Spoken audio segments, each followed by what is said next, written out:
every whiskey lover has a starting point. That one bottle that opened the door to this crazy, deep, flavorful world that we call whiskey. For me, it wasn't just one bottle. It was 6, and they each taught me something different about flavor, about craftsmanship, and about why whiskey is so much more than just a drink. It's history, it's legacy, and it's memories with those you love most, sharing bottles, sharing pours, and sharing stories. I am Andrew from Everything in the Barrel, and today I wanted to share with you the bottles that got me into whiskey. And maybe it'll remind you of your own beginnings.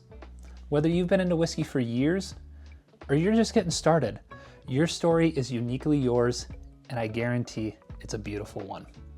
So, without any further hesitation, let's get into it.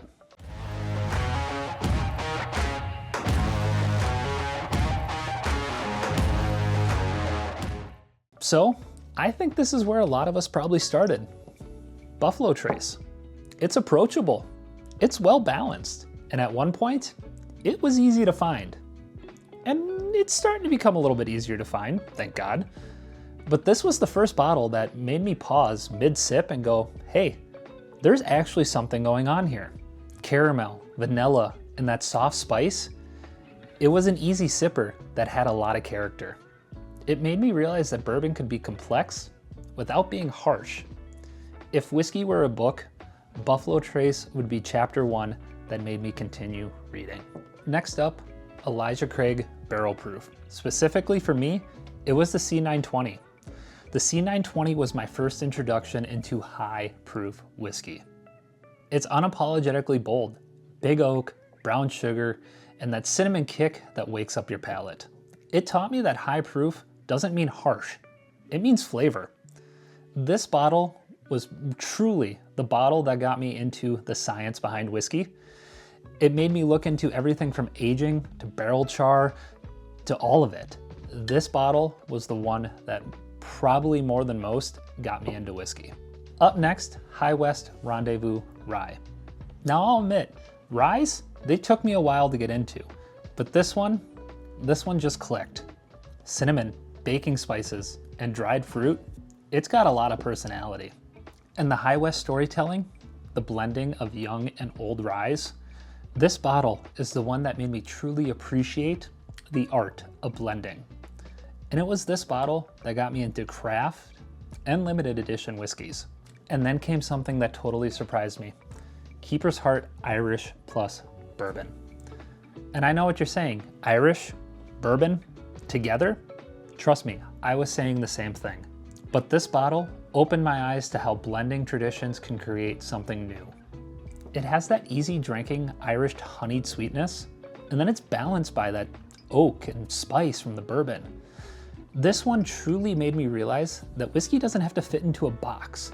It can evolve, experiment, and tell a story. And then came the curveball, Ardbeg Uigeadail. Now, if you ask my co-host Nate, he'll say it's a little weird that right out of the gate, I truly appreciated what the Islay peated scotches were doing. The first time I smelt it, I did not think I was gonna like it. But after some convincing, I tried it, and on the palate, it was just absolutely wonderful. It's peat and campfire on the nose, but underneath, sweet sherry, chocolate, and espresso. It's like standing around a campfire on a cold night with dessert in your hand. Ardbeg Uigeadail was the one bottle that showed me that flavor can be wild, challenging, and still beautiful. It was this bottle that truly made me fall in love with Islay Scotch. And finally, this was probably my first truly limited edition whiskey. Parker's Heritage 8-year Heavy Char Rye. Now, when I first tried Parker's, I fell in love with it immediately. It was probably one of the first bottles that truly made me realize how special whiskey can be. The heavy char brings deep oak, toffee, and a smoky spice that almost feels savory. It's complex, but balanced. Like every flavor is sharing a story. And to me, this bottle is a reminder that whiskey is a journey. You never stop growing. You never stop developing your palate. This one is that reminder to me. So there they are. Those are the bottles that got me into whiskey. And they each taught me something different along my whiskey journey. So if you guys are just getting started off, I would highly recommend any of them. And I know some of them are gonna be a little bit harder to obtain, to try than others, but if you have an opportunity to do so with friends at a bar, I would highly recommend it. They are truly amazing pours. And I wanna hear from everybody. What is the bottle that got you into this? What is your whiskey journey beginning? Drop it down in the comments below. I would love to hear your story. So as always, God bless, take care. We'll see you on the next one. Cheers.